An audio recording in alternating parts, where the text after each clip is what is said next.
5th یا 6th class میں ہوتا اس وقت بھی ٹیچرز جو ہے نا مجھے وہ ڈاکٹر کہتے تھے واہ کہ اس کو بڑا شوق ہے سائنس سے ساری چیزیں. تو ہمارے والد کو بھی یہ معلوم تھا کہ یہ ڈاکٹر بننا چاہتا ہے. خیر ہمارے بھائی صاحب آئے تھے چھٹیوں میں ربیع الاول شریف کی, تو وہ مسابقہ کروا رہے تھے مجھ سے, میرے اور میرے جسٹ بڑے بھائی سے, کہ یاسین شریف آپ سنو. صحیح.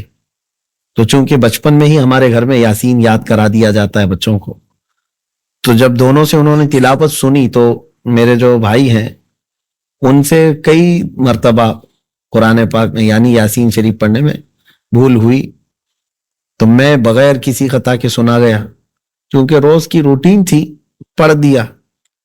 تو وہ جا کر کے ہمارے والد صاحب سے یہ ریکویسٹ کرنے لگے میرے بڑے بھائی کہ ان کی بجائے ان کو لے کے جاتے ہیں. صحیح. یہ اچانک ٹرننگ پوائنٹ ہے. اللہ اکبر.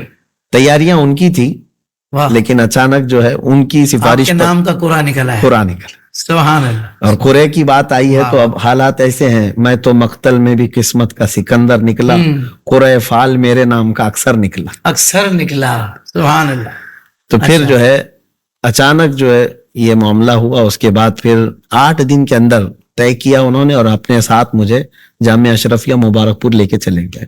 صحیح. اور پھر وہاں میں نے حفظ کی تعلیم حاصل کی, اور اس کے بعد بیچ میں طلبہ کے لیے میں نصیحت کے ساتھ کرتا ہوں. پہلی مرتبہ دور گیا تھا, تقریباً 2000 کلومیٹر کا سفر ہوتا ہے ہمارے گھر سے یہ اشرفیہ مبارک پور کا سفر. بہت لمبا سفر ہے.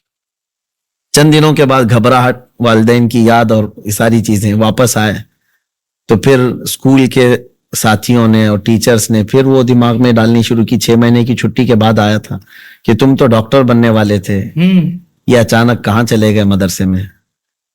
تو میں تھوڑا سا کبیدہ خاطر ہو کر اپنے والد صاحب کے پاس آ کر یہ بات عرض کیا, تو ان کا ایک جملہ آج بھی مجھے یاد. انہوں نے کہا کہ بیٹا اس راستے پر چل پڑو, اللہ تبارک و تعالیٰ تم کو ایسا روحانی ڈاکٹر بنائے گا کہ دنیا کے ڈاکٹر بھی تمہارے سامنے ہیچ ہوں گے. کیا کہنے ہیں صاحب, واہ. اور اللہ کا فضل و کرم احسان ہے کہ حضور پاک صلی اللہ علیہ وسلم کی محبت کے اس راستے میں ہم نے دیکھا ہے کہ سارے لوگوں کو, پھر سارے بڑے بڑے ڈاکٹروں کو بھی ہمارے پاس آتے ہوئے دیکھا ہے. کیا بات, کیا بات ہے.